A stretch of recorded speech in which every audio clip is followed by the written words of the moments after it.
And now I'm going to read one of my favorite stories. Y'all might have heard of it. The Night Before Christmas. The Night Before Christmas. This is a famous, famous story. And I'm going to read it right now.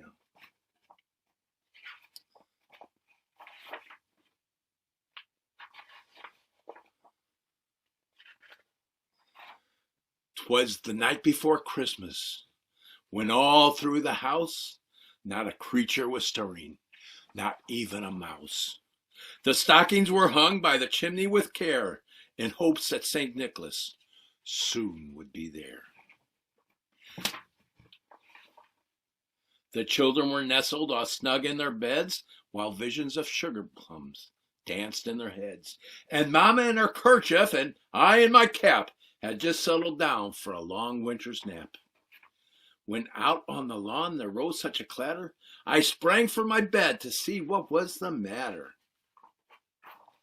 Away to the window I flew like a flash, tore open the shutters and threw up the sash.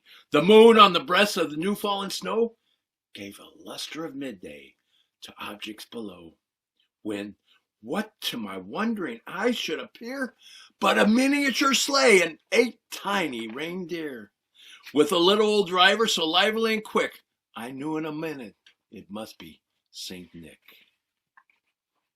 More rapid than eagles his coursers they came, and he whistled and shouted and called them by name. Now Dasher, now Dancer, now Prancer and Vixen, on Comet, on Cupid, on Donder and Blitzen.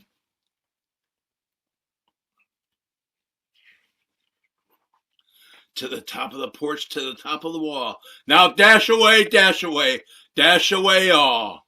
As dry leaves before the wild hurricane fly, when they meet with an obstacle, mount to the sky.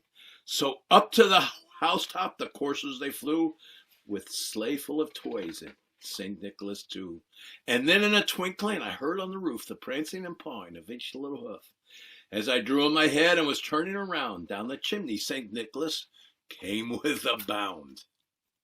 He was dressed all in fur from his head to his foot, and his clothes were all tarnished with ashes and soot. A bundle of toys he'd flung on his back, and he looked like a peddler just opening his pack. His eyes, how they twinkled, his dimples, how merry. His cheeks were like roses, his nose like a cherry. His droll little mouth was drawn up like a bow, and the beard on his chin was as white as the snow. The stump of a pipe he held tight in his teeth, and the smoke, it encircled his head like a wreath. Now listen, I want to stop the story right there. Because, yes, I did used to smoke a pipe. I smoked a pipe for a long time. But it's a terrible habit. The Surgeon General found out that it will hurt you and make you very sick.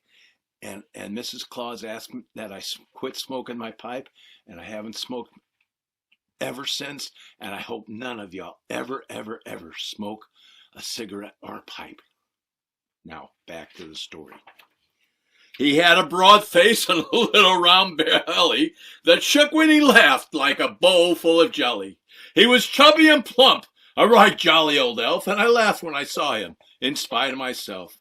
A wink of his eye and a twist of his head soon gave me to know I had nothing to dread. He spoke not a word, but went straight to his work and filled all the stockings, then turned with a jerk and laying his finger aside of his nose and giving a nod, up the chimney he rose.